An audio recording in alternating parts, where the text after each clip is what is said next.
মৃতদের মাঝে হযরত হানজালা নাই, জীবিতদের মাঝে হযরত হানজালা নাই। নবীজি বলেন, তাহলে হানজালার লাশ কোথায় গেল? হযরত হানজালা রাদিয়াল্লাহু তাআলা আনহু আল্লাহর রাসূলকে কেমন ভালোবাসতেন, জানের চাইতেও বেশি ভালোবাসতেন। আমরা তো দাবিদার আশিক রাসূল, নবীজির প্রেম ভালোবাসা আমাদের ভিতরে নাই, আল্লাহর রাসূলের সুন্নাত আমাদের ভিতরে নাই, অথচ দাবি করি আমরা আশিক রাসূল।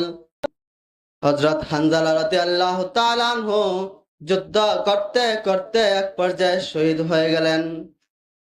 যুদ্ধ শেষ হওয়ার পর আল্লাহর রাসূল সাল্লাল্লাহু আলাইহি সাল্লাতু ওয়াসসালাম সাহাবায়ে কেরামদেরকে বলতেছেন, ও সাহাবীরা রে,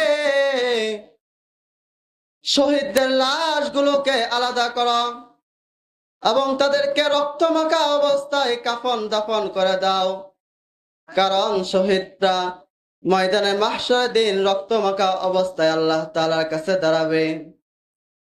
শহীদরা হলো আল্লাহ তাআলার কাছে শ্রেষ্ঠ।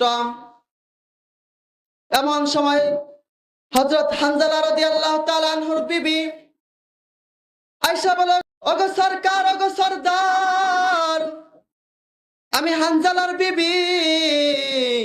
নবী গো, আমার স্বামী নতুন বিয়া করেছেন, আপনি তাকে যুদ্ধের রুখসত দিয়েছিলেন, তবু সে যুদ্ধে এসেছে। যখন সে শুনেছে যে আপনি নাকি শহীদ হয়ে গেছেন, রাত্রিবেলা সে আমার সাথে ছিল। ওগো আল্লাহর রাসূল, তিনি গোসল করার মতন সুযোগ পায় নাই। ওগো নবী, আপনি তাকে গোসল ছাড়া দাফন দিবেন না।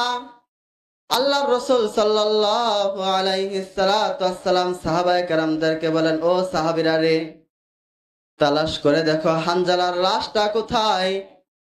সাহাবায়ে কেরাম হযরত হানজালা রাদিয়াল্লাহু তাআলা আনহুর লাশ তালাশ করতে শুরু করলেন। হযরত হানজালা রাদিয়াল্লাহু তাআলা আনহুর লাশ কোথাও খুঁজে পায় না।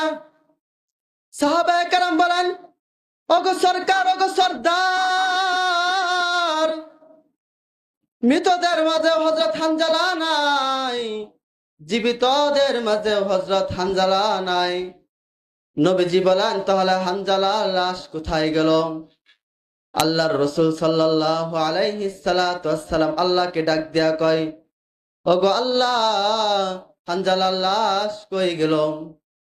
এমন সময় জিবরাইল আলাইহিস সালাতু ওয়াসসালাম আয়েশা বলে, ওগো আল্লাহর রাসূল, যার মহাব্বত জীবনের চাইতেও বেশি, স্ত্রীর চাইতেও বেশি, যে আপনার এমন একজন আশিক রাসূলের গোসল দুনিয়ার কোনো পানি দ্বারা হতে দিব না।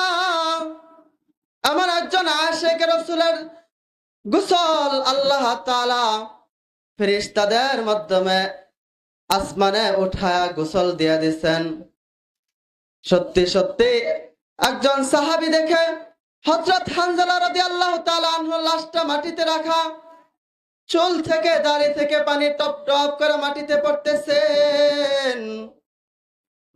আল্লাহর রাসূল সাল্লাল্লাহু আলাইহি ওয়াসাল্লাম দেখেন তাই।